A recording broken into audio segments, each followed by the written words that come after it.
The low-hanging fruits for triathletes are: one, control your intensity correctly. Use the heart rate monitor that you get when you have it now in real time in your goggles. Have a look at that and make sure that you pace yourself correctly to have the highest quality in the session. Second part of it, to avoid that you start to fatigue and you start executing poorly on technique, keep an eye on some of the basic metrics, like, for example, stroke rate. And when you have a look at the stroke rate, for example, if you start to see that throughout one interval, for example, when you're swimming, that the stroke rate for the same pace, your stroke rate starts to come up because you're compensating, because you're starting to fatigue, be mindful about it. When does it happen throughout the interval?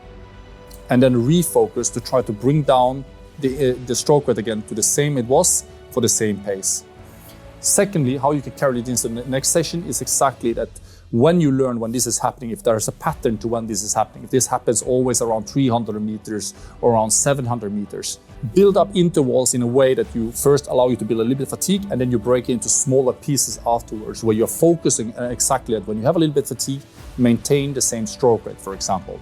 That's just one very simple example, but I think surely for most triathletes, this is intensity and basic technique parameters are where most can be gained, and even elites can actually gain by refocusing on this at times. It's not always about all the fancy metrics and details. Sometimes it's about the basics, and now we have that in real time in the goggles, including position, head position, stroke rate, stroke length, and your pace, heart rate, and so on, which would be more than enough to reach peak performance within your capabilities.